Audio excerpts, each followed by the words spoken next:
Oh boy, I'm about to hurt a lot of tender fifis with this one. You see, we as motorcyclists, we're strange creatures. We balance over asphalt at 100 miles an hour on nothing but rubber and explosions, and yet we still feel the need to lie to ourselves about our bikes, about our gear, about how cool we look. And yes, that loud pipes save lives. Ooh, just felt a disturbance in the force, like a million people striking the dislike button all at once. Seriously though, they don't. They just sound good, and that's totally fine. But we do need to stop lying to ourselves because, you know, that's the only way you're gonna find inner peace or something. If you're on the internet, you're probably not here for enlightenment. You're probably just here to be entertained because you're probably just watching this on the toilet at the office because that is my life. I literally create toilet humor. So let's have some fun and let's dive in with the first one. And it's probably the biggest lie that I told myself when I was getting started. And in fact, it is the reason why I bought a motorcycle in the first place. And that was, I told myself buying a motorcycle would be cheaper than having a car. My God, was I wrong. It was December of 2016, and a baby-faced Jake wandered into a Harley dealership convinced that I would be saving money because I was paying $300 a month to park my car at the office downtown, and I could park a motorcycle on the street for free, and I could get a motorcycle for $150 a month. I also figured I'd look pretty cool showing up at the office with a motorcycle helmet in hand, and yeah, no, I was completely lying to myself. Sure, motorcycles may be cheaper to buy than a car. I mean, you can get a fully loaded MT-09 SP, which would spank a supercar off the line, and it'll have just about every creature comfort you could want on a motorcycle, except for air conditioning, and you'll get it out the door for less than half the price of a brand new Camry. Some of you may even be able to get cheaper insurance because you're in the twilight of your existence, and crotchety 40-year-olds are less likely to wrap their brand new Ducati around a telephone pole than somebody who's in their 20s. The real problem is that in almost every respect, a motorcycle is more expensive to run than a car. Obviously, you have to buy gear, and one of the most expensive and consumable parts of your loadout when you're getting on a motorcycle is your helmet. Maybe you can get 5 seasons out of a good helmet, but you're still spending $600 to get a new one each time. Not to mention you have to buy yourself a jacket, gloves, boots, pants, and it's never just one set. Also, if you're a BMW rider, you gotta spend a little extra money on that BMW Motorrad branded undies that come with your M package. You've got your hot weather gear, you've got your cold weather gear, and then you're gonna wander into cycle gear on a random Friday the next year and realize that Alpine Stars has dropped a brand new version of their Chrome Sport hoodie, and then you suddenly have to spend $220 on a jacket you don't need because it looks neat. I'm not saying I did that, but I'm not saying I did that. It's not just gear though. There's a lot of maintenance to think about too, because unlike your car where you can just roll it over the Jiffy Lube every 5,000 miles, you're probably gonna be doing a lot of maintenance yourself on your motorcycle. That means you're running out to buy a whole bunch of stuff just to keep your motorcycle rolling, and before you know it, you're up to your eyeballs in chemicals and tools that probably just get used for one thing. Not to mention mods, because nobody in their right mind is gonna slap an exhaust on their 20-year-old Toyota Tercel. But you can probably bet a beginner out there is thinking a Leo Vinci GP1 slip-on exhaust is gonna sound great on their Ninja 400. And seriously, don't ask me how much I plan to spend on the Harley Davidson. I don't even wanna know how much I wanna spend on that bike. Don't look at my credit card statements. It's bad, it's rough. It's seriously rough, guys. The second lie is another one that I was telling myself when I was living downtown in one of those multi-family apartment buildings that has a communal garage, and that is that the fork lock on a motorcycle is enough security for your bike, and that is simply not true. I learned this lesson the hard way on 4 separate occasions. The first one was the street rod. No, not that one, that's the giveaway street rod, which by the way, you can get entered to win by clicking the link down in the description below. The other one. That bike was stolen by somebody breaking the throttle lock and hot wiring the motorcycle, and it was a slim miracle that we were able to get that bike back and have it fixed up. Numbers 2 through 4 were on my KTM 690 smc-r. The first time, somebody tried to break the key cylinder, and while I was waiting for those parts to get in to repair it, somebody came over and snapped the frame right here trying to break the fork lock. It took 9 months for me to get a brand new frame for this bike, because in KTM's infinite wisdom, the frame itself is only like $2,000 and the bike itself is 13, so it didn't total out when somebody messed up the frame. Then literally, I kid you not, literally the same week I got it back with the new frame, somebody undid the motor mounts right here on the right-hand side of the motorcycle. I think one of the reasons why he decided to undo the motor mounts is because I had this on the bike. This is a Kryptonite New York noose, and I had the chain around the wheel and then tied to the frame right here, which you'll notice is not anywhere around the frame mount. But I guess meth head ingenuity only gets you so far. The only problem is this has a weak link, and it's right here at the lock. That's why I switched to this. This is a Lightlock X1. It was designed in the UK, where bike theft is apparently a national pastime. This is designed to be the most impregnable lock that you can put on a motorcycle, and it's specifically aimed at protecting your bike from an angle grinder, the new skeleton key that thieves are carrying. So I figured we should test these out in real time. We're gonna start with the Kryptonite lock because this is a super common lock you're gonna see in a store near you. The chain itself is actually really solid. It is very hard, if not nearly impossible, to grind through in the real world. The lock, on the other hand, not so much.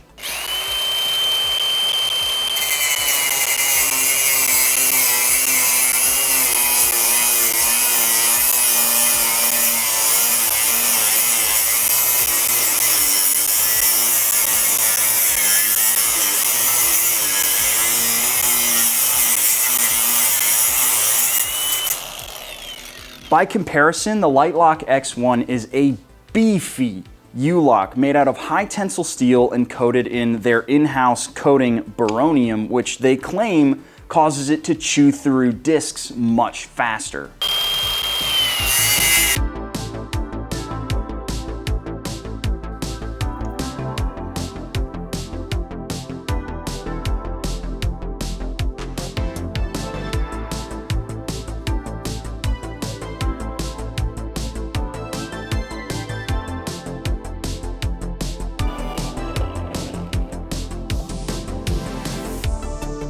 Finally. Even better, you can't twist this lock when you cut through one side of it, so you have to cut through both if you want to get this off of a motorcycle.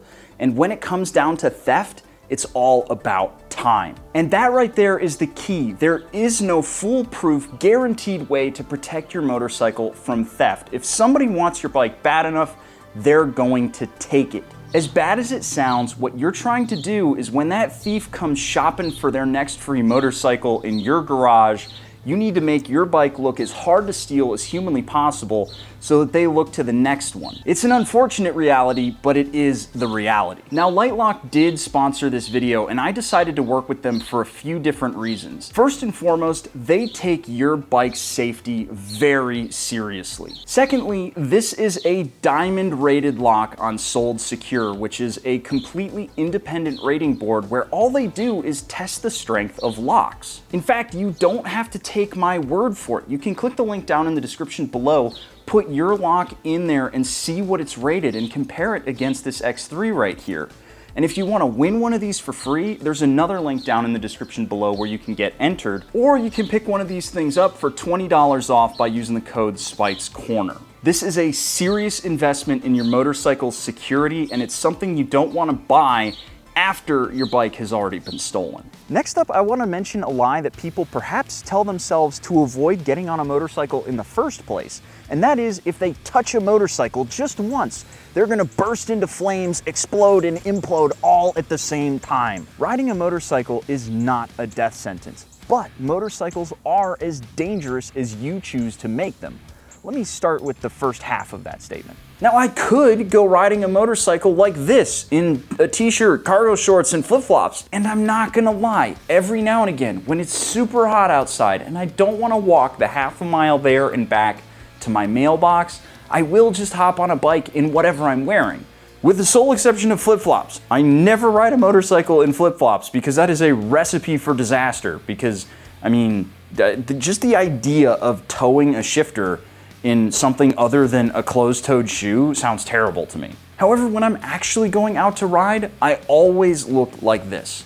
I'm wearing boots, pants, gloves, jacket, airbag, and a helmet, no exceptions. Obviously, your gear is going to help you out a whole bunch, but you can also improve your safety by modifying your riding habits. Something that I always recommend is looking further down the road, and in a bit of foreshadowing, I learned that technique on a racetrack. Another thing is covering the front brake while you're riding so that it's quicker to get on when you need to come to a stop.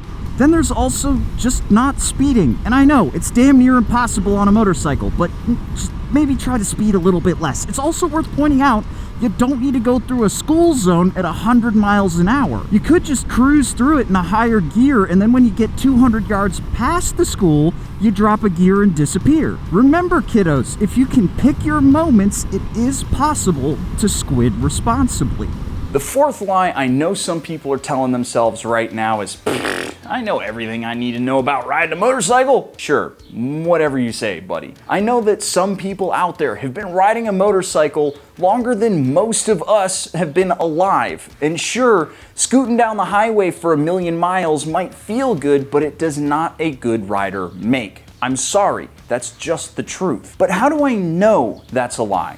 Because I personally used to think that I was pretty quick, that I knew how to go around a corner faster than most of the other guys I've been riding with. And that might have been true, but the first time I went to a racetrack, it humbled me in a hurry. Motorcycling is transportation, sure, but it is also a sport. And like any sport, you have to practice. I highly recommend checking out programs like Champ School or Ride Smart to get on track with an instructor. Having someone who can watch what you do and help fix your riding in real time is one of the best ways to improve. I've improved my body position, trail braking, how I apply the front brake, how I feed in the throttle leaving a corner, and looking deeper through corners, all by spending time on a racetrack. Those skills are directly transferable to riding on the street, but so is dirt riding.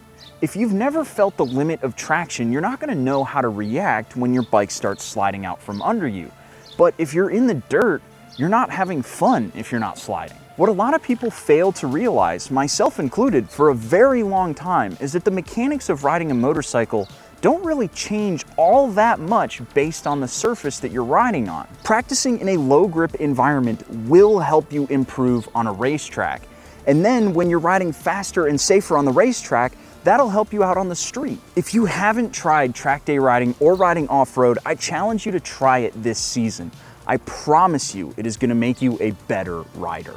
Then there's the last lie we tell ourselves. Oh man, I look so cool on my bike. I bet everyone around me loves the sound of my exhaust. Dude, I just smoked that 5.0 off the line. I bet he's wishing that he was on a bike too. This bike is going to be an absolute chick magnet. Nope, just no.